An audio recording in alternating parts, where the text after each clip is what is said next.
state your name. I'm Louise Eberle. How long have you been in New York? I've been in New York on and off for about 3 years. More off than on.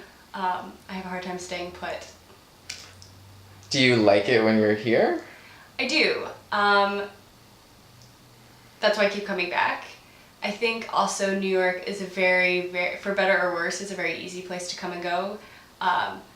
Performers are always touring, and there is an entire housing network of subletting that's just part of the culture here because people are very transient, and which for those of us with Wanderlust is a great thing, because other places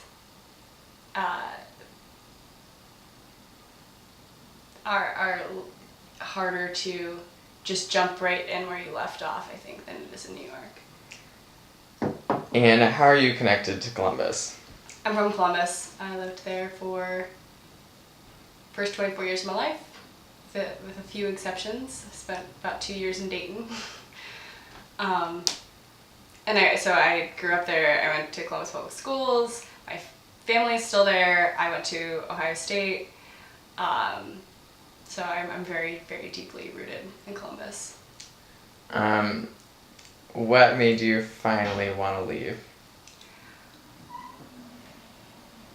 I think that as a person pursuing a creative career, and I don't know so much about other fields, particularly in dance though, there's,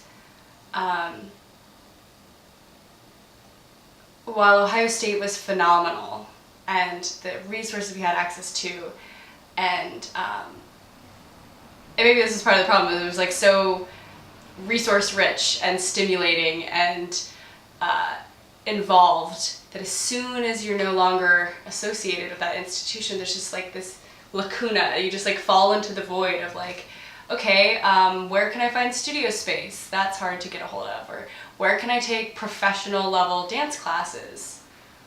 There's just kind of not a lot of continuing development resources available. While the reality is producing work is easier in Columbus. I've produced a few things there because, particularly as someone who's more tightly networked in Columbus, I had people that I could ask for favors. I had costumes I could borrow from this person and access to this performance venue through someone else I knew. Trying to keep yourself stimulated and growing is very difficult because you're not getting the input of lots of other creative feeds. Where are you getting these resources here that you weren't able to get in Columbus? There are many places to take class. Seeing work is a really big part of it in Columbus. The Wexner Center presented some really good work, and there are some local groups presenting interesting work as well. But it's kind of, sparse, whereas in New York you can see performances 7 days a week, probably 364 days a year. And I think that kind of intellectual stimulation is as important as, being able to pay your dancers. I think in Columbus it's not a matter of lack of physical spaces or architecture. There are lots of buildings and lots of space, and if you ask around, Pilates studios, Balanced Yoga offered to let me rent space to rehearse.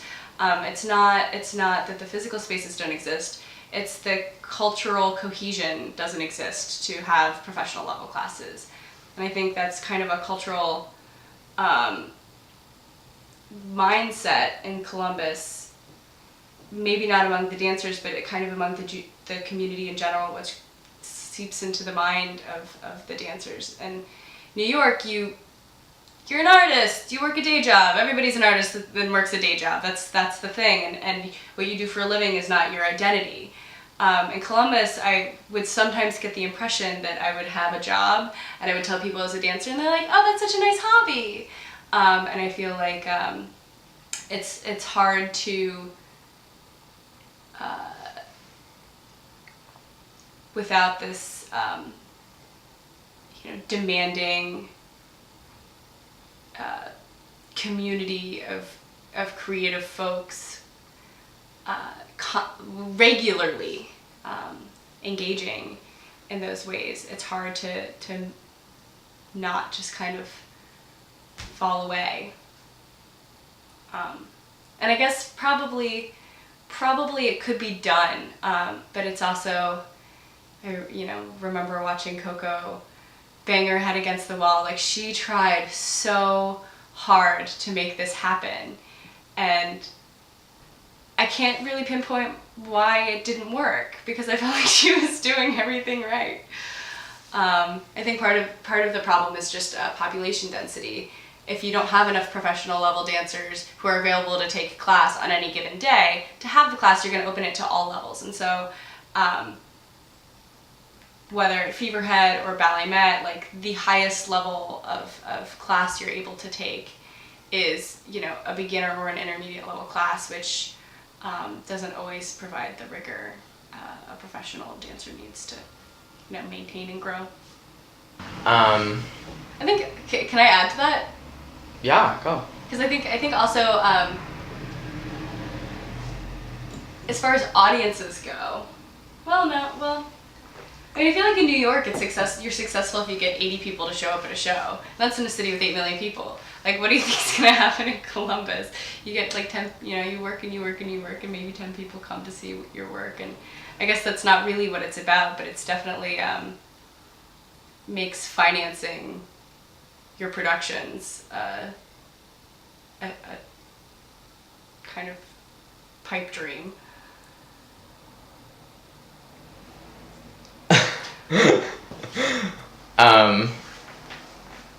I guess,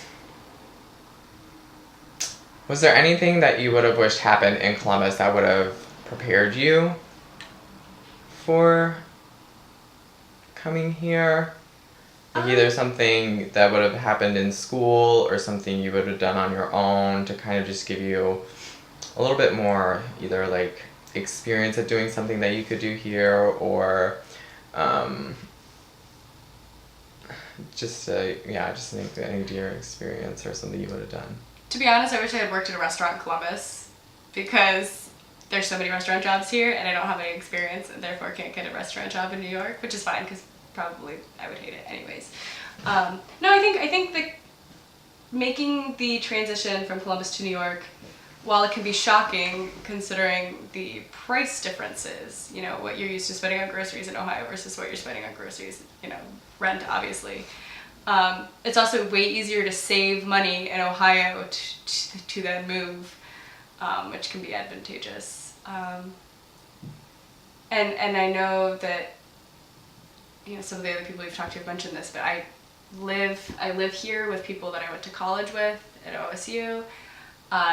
Many of my friends and creative collaborators are people that I went to school with. I think that network really was built, and so I don't really think there was much else that could have prepared me better for living here. For better or worse, Columbus prepared me really well to move away. So I recently got back from chicken farming in Virginia, which kind of came up randomly through someone I knew from where I worked here in Brooklyn.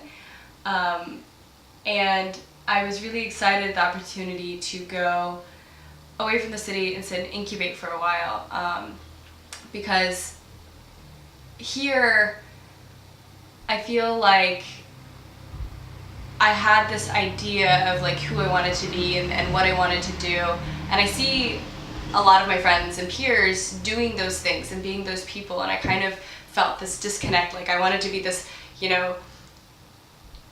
performer, choreographer, and present work all over the place, and the opportunities were not available to me in ways that I felt like they've been available to a lot of people that I'm really close with, and it definitely was an ego blow.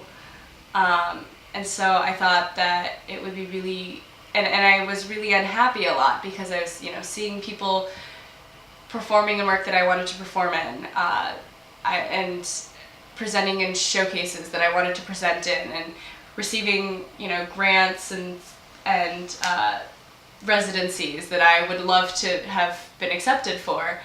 And I was going through very much like, what the hell am I doing here? Like, what is this? So I took some time away and went to, sit in the mountains and think and do that. And what I concluded is that, it's true that what you want and what you want to want are not necessarily the same things, or the things that you desire and the things you're good at are not, don't necessarily have anything to do with each other. And so I've been thinking about the strengths that I do have, and how I can, rather than trying to have the same successes as other people, develop my own voice, maybe find my own niche that's not quite the one that I had imagined. So I've been doing a lot more writing, and I hope to continue to perform and make work, but I think that also cultivating other strengths is really important. And I also want to be able to support, like, knowing that that's what I'm good at, I want to be able to support the people who I do know and am close with, who are making great work. Like, if I am more organized than other people, which is often a problem in the artistic community, would it not serve the creative community better for me to, like, help other people who might have more innovating ideas or more clear visions, make those become reality, as opposed to kind of just like creating work that it may or may not be terribly inspired. So I'm kind of in a transition phase with that. But and I had, when I said earlier that I've left a lot, I did go, I went to go train for a while, do a dance training program in Israel for a while, and then I came back to New York, and then I got a contract dancing in India, and then came back to New York, and